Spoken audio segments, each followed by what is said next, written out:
بندہ جب اپنے مسلمان بھائی کے لیے دعا کرنا شروع کرتا ہے، آسمان سے سپیشل ایک فرشتہ اترتا ہے، بندہ کہتا ہے اللہ فلاں کو رزق حلال فراہ دے، آسمان کا فرشتہ نازل ہوتا ہے اور وہ کیا کہتا ہے؟ آمین وَلَكَ بِمِثْلِ، آمین وَلَكَ بِمِثْلِ۔ کیا مطلب؟ اللہ تعالیٰ تیری دعا کو قبول کرے اور اللہ تعالیٰ تجھے بھی یہی عنایت کرے۔ آپ لوگ ڈھونڈتے ہیں، کیا ڈھونڈتے ہیں؟ کوئی نیک بندہ مل جائے اس سے دعا کروانی ہے۔ آپ کو نبی کریم فرشتے کی دعا پانے کا طریقہ اور گر بتا رہے ہیں۔ فرشتہ کس کے حکم سے دعا کرے گا؟ اللہ کے۔ فرشتہ اپنی مرضی سے نہیں کر سکتا۔ بات سمجھ لیجئے، مسئلہ بڑا آسان ہے۔ فرشتہ اپنی مرضی سے بولتا ہی نہیں۔ فرشتہ کس کے حکم سے بولتا ہے؟ اللہ کے حکم سے۔ یہ اپنی مرضی چلاتے ہی نہیں ہے، یہ اللہ کی مرضی سے نازل ہوا، اللہ کی مرضی سے تیرے اور میرے لیے دعا کرنا شروع کر دی۔ تو اس فرشتے کی دعا کے قبول ہونے میں کوئی شک نہیں ہے۔ قبول کس نے کرنی ہے؟ اللہ نے۔ جس نے اس کو سکھایا کہ دعا کر، وہ قبول نہیں کرے گا؟ تو میرے بھائیوں، یہ دل بڑا کرنے کی بات ہے۔ انسان خیر و بلائی مانگتا ہے۔ نبی کریم صلی اللہ علیہ وسلم کے دور میں بھی ایسا ہوا۔ ایک ساتھی نے، یہ عرب کے معاشرے میں ایک بدو تھا، اسلام قبول کیا، وہ اللہ سے دعا کرنے لگا، اللہ میرے اور محمد صلی اللہ علیہ وسلم کے علاوہ کسی پہ رحمت نہ کرنا، اللہ میرے اور محمد صلی اللہ علیہ وسلم کے علاوہ کسی کو یہ نہ دینا، یہ نہ دینا۔ نبی کریم ہنسنا شروع ہو گئے، کہا یہ کیا کہتا ہے؟ اللہ کی رحمت کو صرف میرے اور اپنے تک محدود کرتا ہے۔ تو انسان کا یہ فطرت اور نیچر نہیں ہونی چاہیے کہ انسان رات کو اللہ کے فضل سے دعا کرنی چاہیے، اپنے لیے کرنی چاہیے، اس میں حرج کی بات نہیں ہے۔ انسان 30 منٹ 40 منٹ اگر رات کو دعا کرتا ہے تو بیچ میں 5-10 منٹ اپنے ان دوست احباب رشتہ دار چچا ماموں ماں باپ ہر ایک کو یاد کرے، کیونکہ وہ جو 10-15 منٹ 30 منٹ میں سے ہوں گے نا، اس کے دوران آسمان سے فرشتہ آئے گا، جو تیرا دل چاہتا ہے نا تیرے نصیب میں ہو۔ اللہ کی قسم، یہ پکا کلیہ اماموں نے محدثین نے بتلا دیا۔ انسان چاہتا ہے میرے پاس لینڈ کروزر ہو، مثال دے رہا ہوں، میرے پاس گرینڈ کروزر ہو، میرے پاس کوٹھی ہو، میرے پاس بنگلہ ہو، کیا دعا شروع کر دے؟ اللہ میرے بھائی کو لینڈ کروزر دے دے، اپنی مانگے ہی نا، اللہ میرے بھائی کو لینڈ کروزر دے دے، آسمان سے فرشتہ آئے گا۔ یہ دل بڑا کرنے کی بات ہے، یہ اپنے آپ کی ٹریننگ کرنے کی بات ہے۔ میں شاہد ہوں، اپنی زندگی کے بھی بے شمار واقعات ہیں۔ آپ لوگوں کے لیے دعا کرنے والے کو کبھی محتاج نہیں پائیں گے، کبھی محتاج نہیں پائیں گے۔ وجہ اس کے لیے تو فرشتے دعائیں کر رہے ہیں۔ تو آپ نے یہ بات بھی سمجھنی ہے کہ اس حوالے سے ایک واقعہ بھی ذہن میں آ گیا، اور یہ پرانا واقعہ نہیں، انبیاء کی دعاؤں کا تو آپ نے سنا ہوا ہے۔ نبی کہتے ہیں اللہ تعالیٰ ہم آپ سے دعا مانگ کے کبھی محروم نہیں رہے، نبی کہہ رہے ہیں۔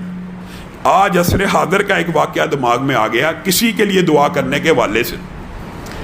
ایک شخص کو، سچا واقعہ، سعودی عرب کا واقعہ، خواب آتا ہے اور خواب میں نمبر بھی آتا ہے۔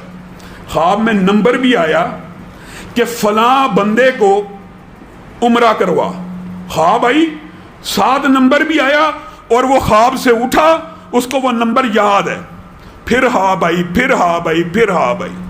ایک بہت بڑے عالم عرب کے، ان سے انہوں نے رابطہ کیا کہ اللہ تعالیٰ مسلسل مجھے یہ خواب دکھاتا ہے کہ فلاں بندے کو عمرہ کروا اپنے خرچے پہ۔ تو اس عالم نے ان کو تعبیر بیان کی کہ یہ اللہ کی طرف سے روحانی خواب محسوس ہو رہا ہے، اور تجھے کسی بندے کو عمرہ کرانے کا حکم دیا جا رہا ہے، تو اس کو لازمی عمرہ کروا، ابھی تک تو نے وہ نمبر نہیں ملایا۔ نہیں، میں نے وہ نمبر نہیں ملایا۔ ملا، نمبر ملایا۔ ایک عربی بدو نے فون اٹھا لیا، اس سے گفتگو ہوئی، مجھے خواب آتی ہے عمرہ کر لے۔ کہا میں نے تو جب سے پیدا ہوں کبھی خانہ کعبہ دیکھا ہی نہیں، مجھے خواب آتی ہے میں تیرا خرچہ اٹھاؤں گا، ٹکٹ اٹھاؤں گا۔ اس نے اس کا فون رکھ دیا، اس نے اپنی پوری داستان پوری لکھی ہوئی کتابوں میں بھی موجود ہے، اور عرب کا عصر حاضر کا واقعہ، اس کے انٹرویو موجود ہے۔ اب وہ بار بار کال کرے، بالآخر پتہ نہیں اس بندے کے دل میں کیا خیال آیا، اس نے کہا ایک شرط پہ آؤں گا، وہاں پہ تو مجھے 5 سٹار ہوٹل دے گا، وہاں پہ میرے یہ اخراجات کرے گا، یہاں سے مجھے پک کرے گا، یہاں پہ مجھے واپس چھوڑے گا، میں تیرے اصرار کے اوپر عمرہ کرنے آتا ہوں، میں نے پوری زندگی سعودیہ میں گزار دی ہے، میں نے خانہ کعبہ نہیں دیکھا، تو میرے پیچھے لگ گیا ہے، تو چلو میں یہ کام کر دیتا ہوں۔ اب دیکھیے کسی کی دعا انسان کے کیسے کام آتی ہے۔ وہ بندہ اس کو عمرہ کروا گیا، سارے اخراجات اس کی ساری ڈیمانڈز پوری کر رہا ہے، وہ خانہ کعبہ کو بدو چھوڑ کے جا رہا ہے باہر، تو بندے کو کہتا ہے جو ساتھ آیا ہے ساری عمر بیت گئی، اس گھر کا دیدار نہیں کیا، عجیب سی دل کی کیفیت ہے، مجھے 2 رکعت نماز پڑھنے دے، شاید زندگی میں کبھی دوبارہ موقع ملنا ہے، نہیں ملنا، 40-50 سال گزر گئے میں نے نہیں دیکھا، آج دیکھا ہے تو رب کو 2 سجدے کرنے کا دل کر رہا ہے۔ بندہ کہتا ہے کر لے، وہ بندہ کہتا ہے میری آنکھوں کے سامنے دوسرے سجدے میں گیا ہے آخری رکعت کے، میں نے دیکھا سجدہ لمبا ہوتا جا رہا ہے، لمبا ہوتا جا رہا ہے، لمبا ہوتا جا رہا ہے، میں اس تک پہنچا، اس کی روح جسم سے نکل چکی ہے۔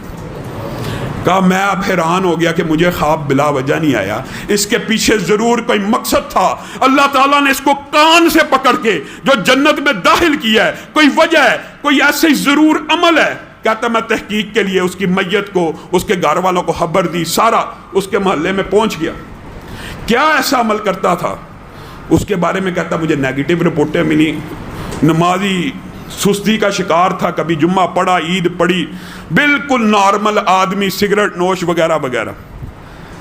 کہتا لیکن ایک بات اس کی ایک ہمسائی نے مجھے بتائی، اس کو پتہ لگا کہ آیا ہے، تو میں اس کو پتہ لگا میں یہ باتیں پوچھ رہا ہوں، تو اس نے کہا ایک بات میں بتانا چاہتی ہوں، میں بیوہ ہوں، میرا ایک یتیم بچہ ہے، یہ بندہ جب بھی اپنے گھر والوں کے لیے کوئی سامان لے کے آتا تھا، بالکل اسی طرح کا سامان میرے دروازے کے باہر رکھ دیتا تھا اور بیل بجاتا تھا اور بیل بجا کے چلا جاتا تھا۔ مجھے اس کی یہ روٹین پتا تھی، اس نے آج تک میری شکل بھی نہیں دیکھی، اس کو صرف پتا تھا یہاں پہ ایک یتیم بچہ رہتا ہے، یہ ہر روز میرے گھر کے باہر ایک کھانے کا سامان رکھ جاتا تھا اور میرے منہ سے یہ دعا نکلتی تھی کہ اللہ اس کا خاتمہ بالخیر کر دے۔ وہ بندہ رونا شروع ہو گیا، کہا تیری دعا نے اس کو سجدے کی حالت میں اللہ کی طرف پہنچا دیا، اور بندہ جس حالت میں فوت ہوتا ہے نا، قیامت کے دن اسی حالت میں اٹھایا جائے گا۔ بتائیے حشر کے میدان میں جو بندہ سجدے کرتے ہوئے اٹھ رہا ہوگا اس کا کیا حساب ہونا ہے؟